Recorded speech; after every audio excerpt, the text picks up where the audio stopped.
الاستخبارات،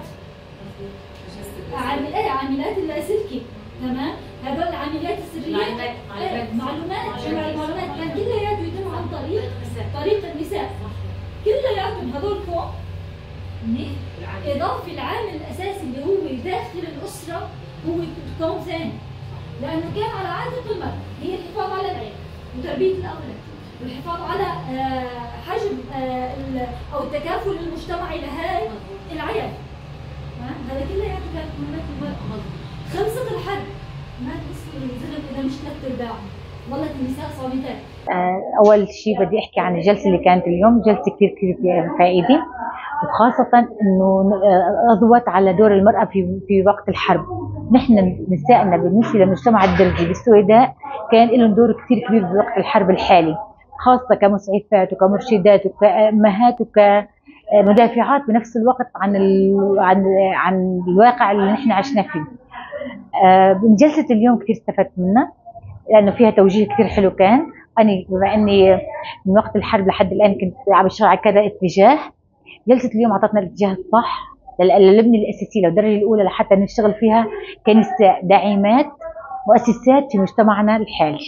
مثلا نحن بدنا نتجه اتجاه سياسي اجتماعي لحتى ننهض بمجتمعنا للافضل، وخاصه انه نسبه النساء بمجتمعنا صارت نسبه كبيره كثير بعد الحرب اللي صارت وبعد الامور اللي صارت حاليا. والجلسه كثير استفدت منها انا، وان شاء الله رح تكون جلساتنا القادمه داعمه اكثر، فيها فائده اكثر لمجتمعنا. كمان في فكره نحن هون بالمجتمع هذا رح نبلش بفكره تاسيسيه للصبايا او للنساء بشكل عام بمجتمعنا، اللي هي نحن نكون فاعلات سياسيا واجتماعيا واداريا وقياديا بمجتمعنا وحتى حربيا بمجتمعنا. فنحن بدانا باول خطوه ان شاء الله لحتى ناسس بمجتمعنا نساء قادرات على قيام ببلد فيدرالي ناجح ومؤسسه اجتماعيه تكون ناجحه بايد نسائنا ان شاء الله.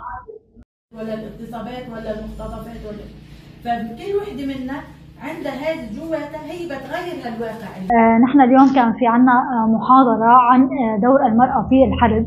ناولنا 3 محاور أساسية اللي هي دور المرأة بالجبهات الرئيسية، إضافة لدور المرأة الداخلي أو كمحفز داخلي للحرب، إضافي لدور المرأة كضحية ودورها في السلم الأهلي. بعدها تناولت المحاضرة طرح مجموعة من الأفكار إضافي لطرح مجموعة من التجارب الشخصية، وانتهت المحاضرة بمجموعة من الآراء المتفق عليها من قبل المتدربات لدينا. إضافة أنه هاي المحاضرات اللي عم نقدمها هي سلسلة متتالية، بدأناها بحق المرأة في تقرير المصير، إضافي لحق المرأة في السلم الأهلي، واليوم كانت المحاضرة الأخيرة والجزء الأول منها كان المحاور الأساسية اللي ذكرناها سابقا، إضافي أن المحاضرة الجاية رح تكون الأسبوع الجاي إن شاء الله كمان لدور المرأة في النزاع المسلح أو في الحرب.